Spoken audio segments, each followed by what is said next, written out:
agora quero lhe ouvir sobre o oxigênio. Com relação à vacina, senador, eu concordo plenamente com o senhor. Tanto é que, além das 100 milhões de doses compradas, nós ainda colocamos a intenção, após cumprir o calendário de entregas, que já era a capacidade máxima do Butantan, nós colocamos a intenção de adquirir mais 30 milhões de doses, que seria para o final de 2021. Até eu sair do Ministério, o Butantan não havia sinalizado por ligação telefônica, mas não havia confirmado formalmente essa intenção do fornecimento para uma aquisição. Eu acredito que o ministro Queiroga falou ontem sobre essa possibilidade. E também, com relação ao desenvolvimento de vacinas, o Ministério da Ciência, Tecnologia e Inovação, ele tem acompanhado e financiado algumas pesquisas para esse desenvolvimento, mas eu não sei se a Butanvac está nesse portfólio. Com relação ao problema do oxigênio em Manaus, dentro de uma ação, uma operação humanitária, o Ministério envidou todos os seus esforços para, em reforço, em complemento àquilo que era a responsabilidade do Estado e do município, em adquirir, em monitorar o consumo, identificar o aumento do consumo, dentro da gestão tripartite, nós reforçamos essas ações enviando oxigênio. Nós temos uma resolução colegiada. Faltou dinheiro, coronel, faltou dinheiro ao Estado ou ao município para poder providenciar a compra, onde quer que seja, desse oxigênio?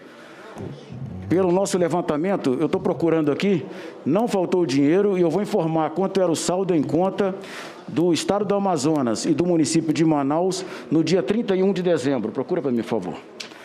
Com relação ao oxigênio, dentro da nossa operação de reforço, todas as nossas demandas foram atendidas com 24 horas da oportunidade da demanda. Então, inicialmente, o ministro da Saúde recebeu uma ligação na noite do dia 7 de janeiro do secretário estadual de Saúde, onde ele solicitava um apoio logístico no transporte de cilindros de Belém para Manaus, 7 de janeiro. E ele foi providenciado com apoio da Força Aérea Brasileira, Ministério da Defesa. O ministro solicitou o apoio do Ministério da Defesa e solicitou o apoio do Comando Conjunto Amazonas, e essas garrafas, esses cilindros, eles chegaram no dia 8, e uma segunda leva de mais de 200 cilindros, foram 150 no dia 7, no dia 8, e 200 no dia 10. Quando a comitiva do ministro chegou em Manaus na noite do dia 10, que é um domingo, ela se reuniu com o governador e com o secretário estadual de saúde, e eles tomaram ciência que aí sim haveria um problema na produção e fornecimento. Ato contínuo, o ministro pediu uma reunião com a White Martins às 7h30 da manhã do dia seguinte, dia 11. E no dia 12, ao tomar ciência da situação, já havia aeronave da FAB transportando oxigênio líquido para Manaus. Tudo que estava ao nosso alcance, dentro de uma ação interministerial, nós fizemos. Com relação ao saldo que o senhor perguntou, sim. No dia... Aqui é agosto, peraí. No dia 31 de dezembro, o saldo na conta do Estado do Amazonas era de 478,1 milhões de reais. E o saldo nas contas de Fundo Municipal de Saúde dos municípios do Estado do Amazonas era de 203,1 milhões de reais.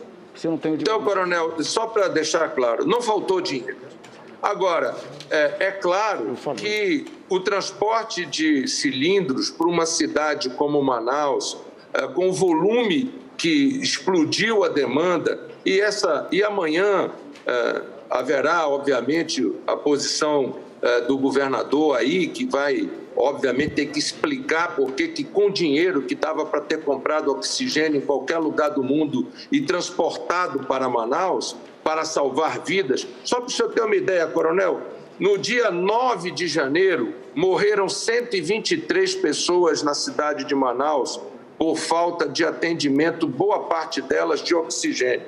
E no mês de janeiro morreram 2.822 amazonenses. Em março, morreram 2.743 amazonenses. E, coronel, só me responda mais uma questão para respeitar o tempo.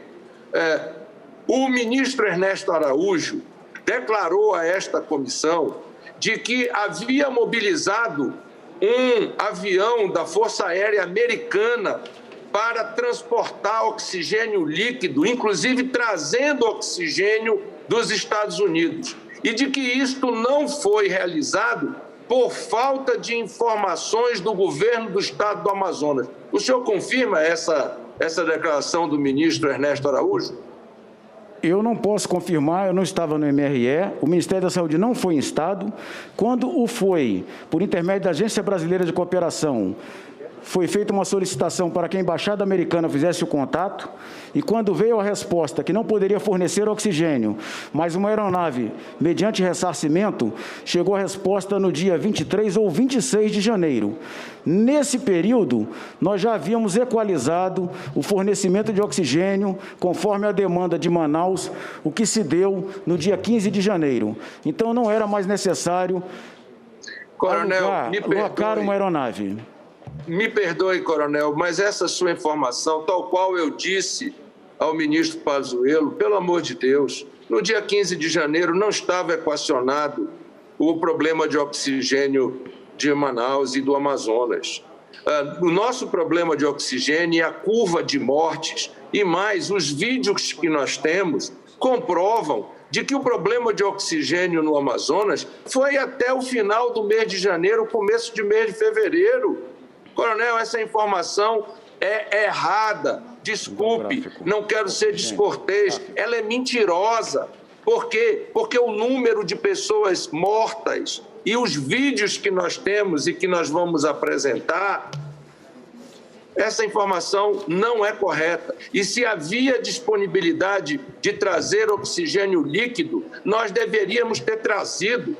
E o Ministério das Relações Exteriores informa que esse recurso do avião estava disponível e, lamentavelmente, nós não tomamos providências. Mas eu quero agradecer a sua participação e dizer mais uma vez, não faltou dinheiro, faltou competência, faltou gestão, planejamento para salvar vidas. E não é só no Amazonas, não, porque agora nós estamos vendo falta de oxigênio em outras cidades. E mais, a execução é estadual e é municipal? É, mas a coordenação tripartite nacional é do Ministério da Saúde. Portanto, o Ministério da Saúde não pode ficar omisso nesse momento.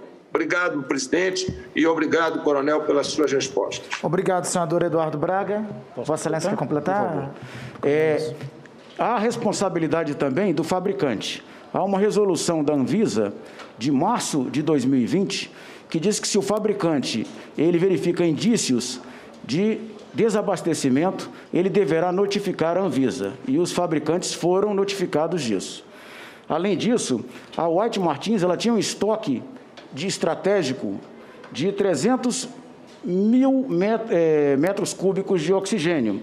E ela veio consumindo esse estoque estratégico, que no dia 14 foi o dia mais crítico. A partir do dia 15, nós temos uma planilha que apresenta que nós passamos a equilibrar a entrada do estoque estratégico com o fornecimento de oxigênio, baseado em importação, transporte de aeronaves da FAB, caminhões, navios da Marinha do Brasil que levaram oxigênio líquido e uma série de outras iniciativas, possibilitando que fosse, inclusive, reposto o estoque estratégico da White Martins.